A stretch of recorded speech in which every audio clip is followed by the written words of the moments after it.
生意點解越嚟越難做呢？年輕人創業點解總係會失敗？工作壓力點解越嚟越大？網上嘅戾氣點解亦都越嚟越重啦？呢一切嘅根源就係通縮引發嘅連鎖反應。而家大家應該清楚點解通縮比通脹更加可怕啦。面對咁樣嘅困境，我哋到底應該點樣應對呢？其實當下嘅經濟形勢同埋以前嘅股市有啲似，而家潮水退去，大多數人都喺度為之前嗰啲本來唔應該屬於自己嘅財富同埋機會付出代價，咁樣讓大家心裏邊都特別嘅焦慮。常言話亂世出英雄，呢個其實就係一個社會資源嘅重新分配嘅過程。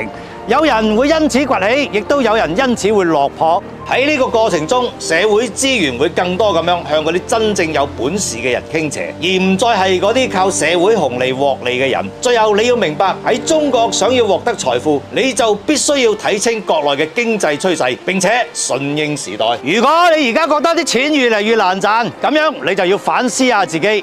機會永遠只俾嗰啲思維跟得上時代嘅人，加油啦！成功正喺前面等住你。